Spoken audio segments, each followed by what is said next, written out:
it's Gibbie. Boy, it's cold out there. I just got back in the house and I tell you, it's so cold out there. I thought I had a breast reduction. I believe they tried to climb inside my body. And maybe they'll thaw out here in a little bit. I keep looking out that window. I'm going to get me a cup of coffee. Y'all hold on for a minute. I got to warm up. I mean to tell you, it's cold out there. Hold on. I'm looking out there at them people because, hold on. Y'all probably can't hear me if I'm way over here. I'll get this coffee and get it right, and then I'll be right there. Get this cream out of here. I ain't got my amaretto cream today. I got this caramel macchiato something. But I like it. It's pretty good. It's got the taste of caramel in it. But I like that amaretto because I just like it. Now I'm looking out there, I seen that man.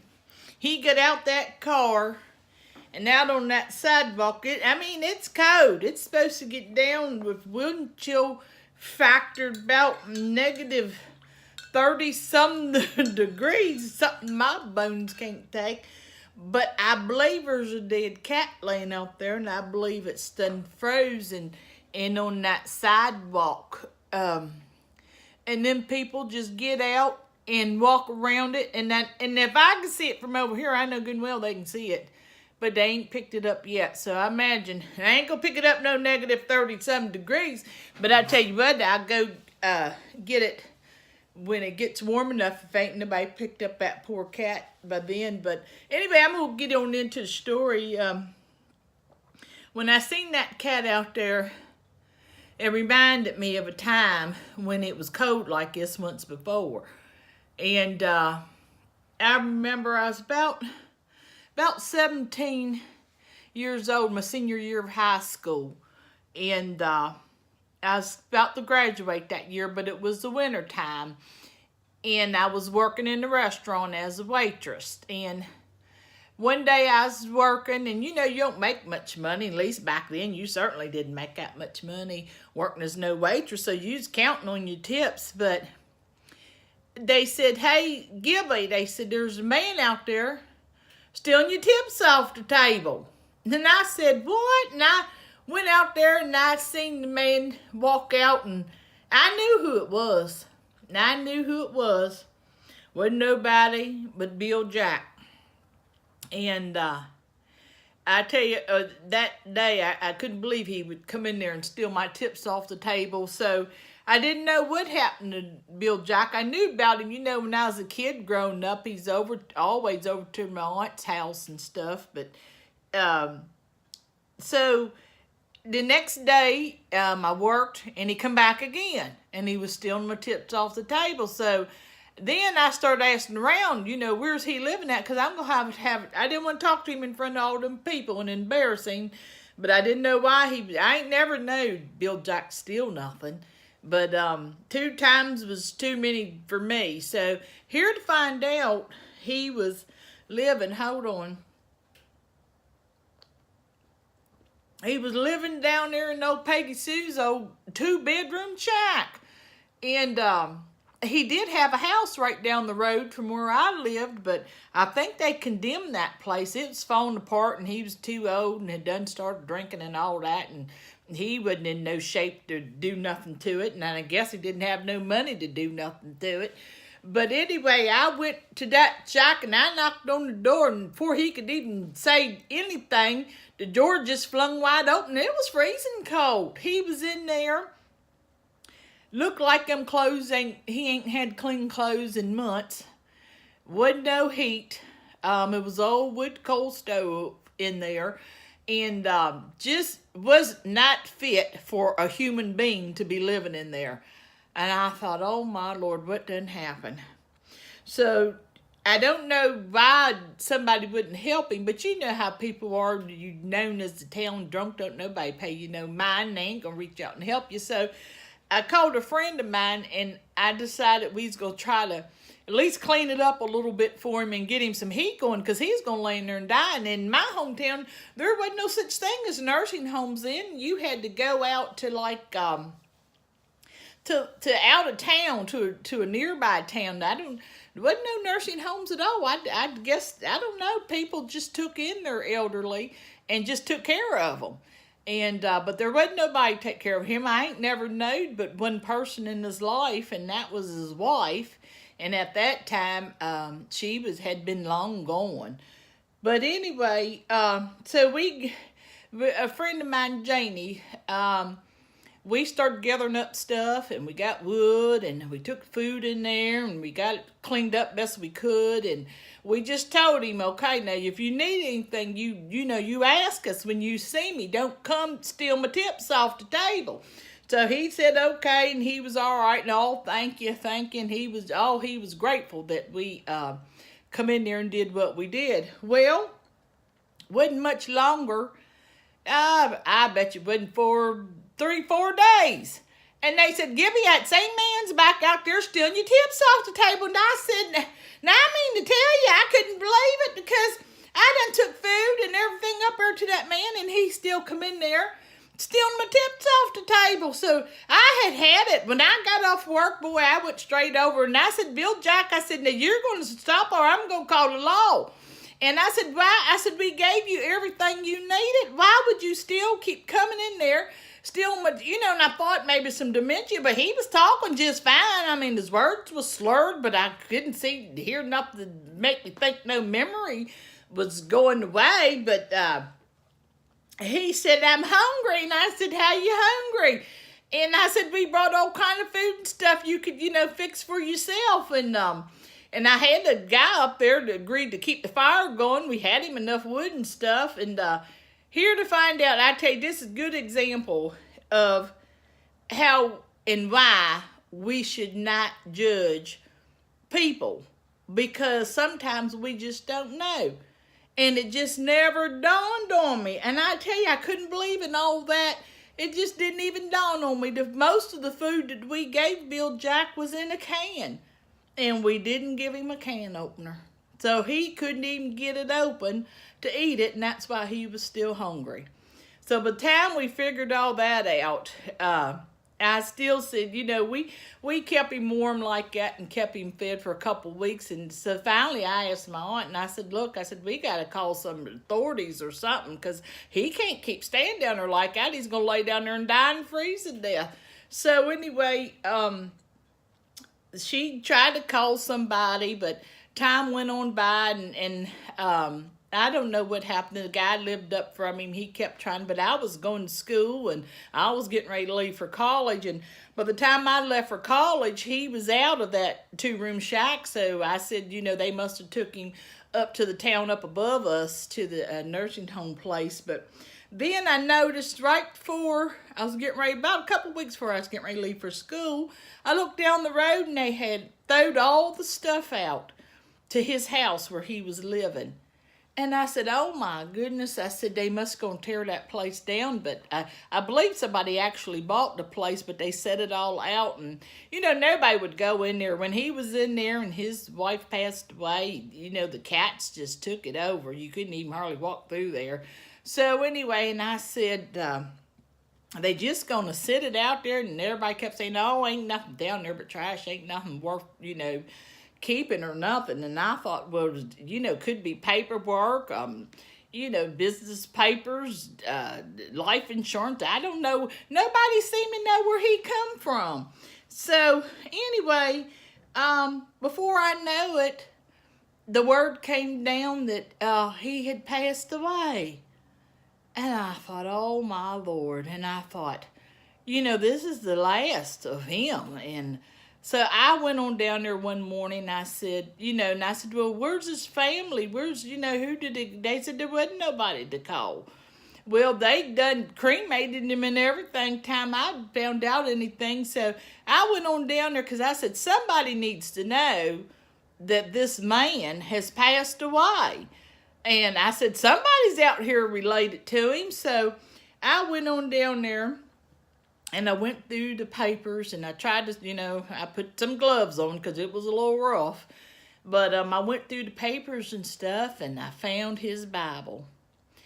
And Lord, I looked in there and there was pictures of his wife and flowers that he had, pressed into the pages. And he loved his wife. Oh, the sun just rose and set on her. And I reckon they never had children. I never heard it. I never seen any. I never heard them speak of any. And but I seen that, and then I seen her obituary in that Bible, and then I kept looking through some more papers, and I was finding stuff from Social Security and stuff like that. So I eventually found a tin box, which what I thought was probably holding most of his important stuff. So that's about the only thing I could save out of there. But anyway, I just started thinking, I was saying, you don't want to see nobody die. But I remember being a little girl and I kept trying to ask people, well, where did he come from? Nobody knows who this man is and nobody seemed to know nothing. And but I remembered back when I was a little girl, he would come to my aunt and uncle's house, it seemed like every Sunday.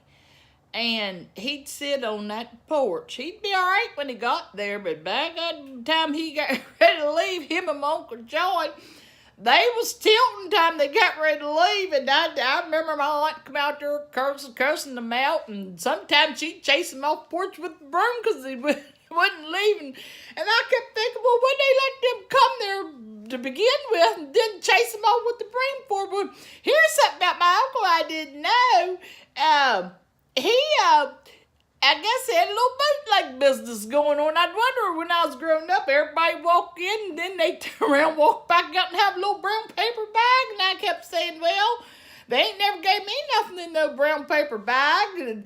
But anyway, so I guess that's what they's there for, get them a little drink. On Sundays, liquor stores are closed. So him and Uncle John, they'd sit there and they's all right, and both of them love kids. But boy, Bill Jack, when he'd see kids, little ones, he'd just light up and he'd say, call me Uncle Bill Jack. And whatever he had in his pocket, if he had a nickel or dime or whatever, he'd give every kid he saw a little piece of change.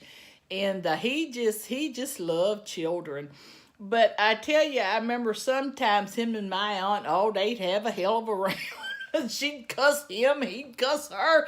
And finally I remembered he kept saying, my name ain't Bill Jack. And she'd say, well, what the hell's your name? He said, my name's Lovey Cephas Mercy. She said, Bill Jack, won't you quit telling that damn lie? So he'd say it every time, and he didn't waver off of that either. And so anyway, sometimes he'd have all these stories and he'd keep cussing her out and saying how she ain't gonna cuss him.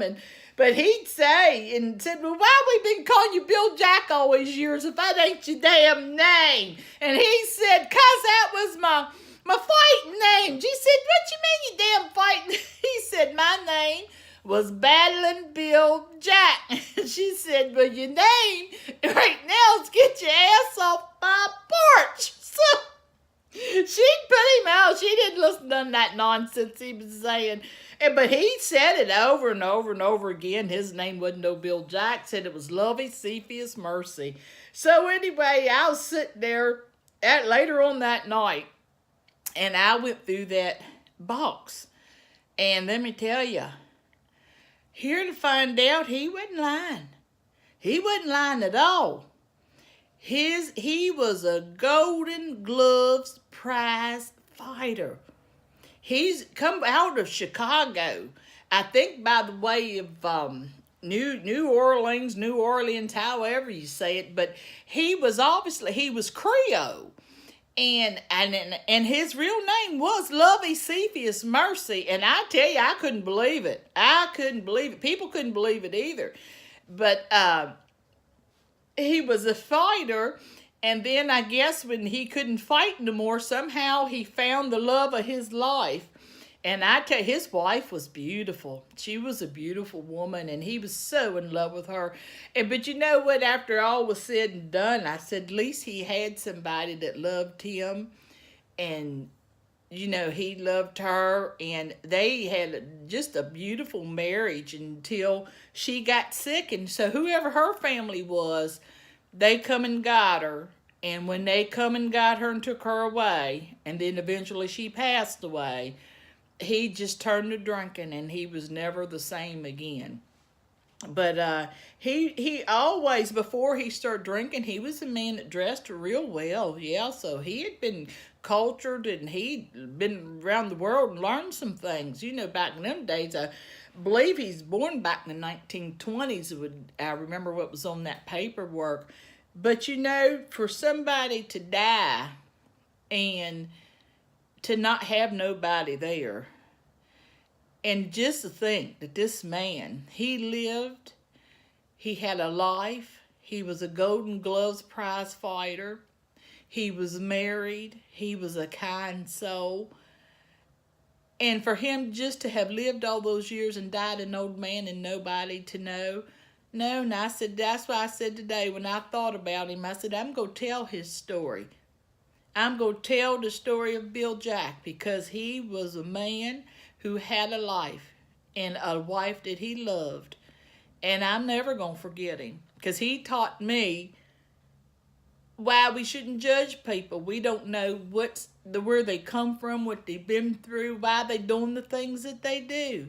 Here I'm thinking he's just stealing my stuff, and he's hungry. So he was just trying to survive. And here to find out the food we got him, he couldn't even open with the can opener. But I tell you what, his name is Lovey Cephas Mercy. He was born in the 1920s. And he was a gentle, kind, loving soul. And the love of his life was Miss Jen. And she passed away and broke his heart. And I would say he drunk himself to death over a grieving heart.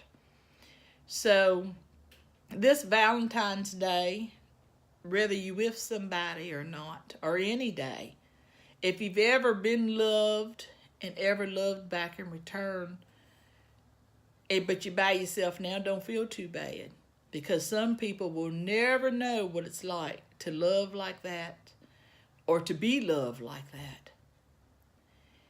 But so now I'll put his story out there, and everybody will know the story of battling Bill Jack. And his real name was Lovey Cephas Mercy. May he rest in peace, and may he smile down upon me with his kind heart. Remember the little girl that he walked by and down the road every day and gave a few nickels and dimes to from time to time, and tried to help him out in his time of need. I was just a young girl. Wasn't much I could do myself. I was still in high school. But I'm glad that I did something, and I'm glad that I had the story to tell. So now he can live forever in your hearts. And so when you think about, if you say it or you don't know love or whatever, just think about Bill Jack. And you be all right. You be all right. This life always ends up all right, no matter what we think. Sometimes it's a lesson. Sometimes it's just a story that needs to be told. And sometimes it's just God's way. Sometimes we ain't going to understand it. But that's all right, because you just find something that makes you happy and you go with that. And that ain't always somebody else. And sometimes it is, sometimes it ain't. But anyway, I told my story today. I'm going to drink this coffee and get warmed up. And I'm going to go out here and keep looking, see if they're going to pick that cat up. I guess I'm going to have to go out here before the temperature gets even colder. Like I said, I can't be fooling around out there. Old Gib's bones won't take that. All right, y'all.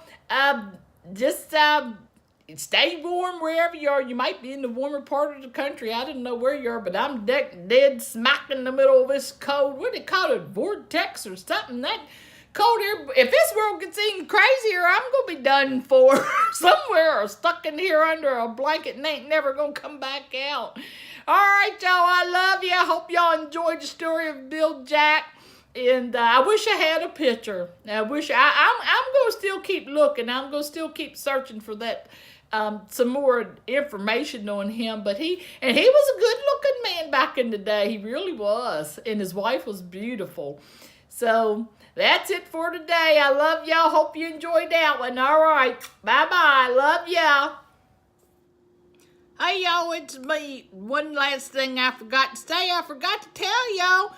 If you like this video, make sure you click like, and if you want to share the story, by all means, go ahead and share it. And if you haven't subscribed to my channel, you can hit the button down below and subscribe. And I tell you what, if you're one of my special viewers, or even if you're somebody new, and you've watched this story all the way to the end to find out that it was actually a love story, can you put the word love for me in the comment?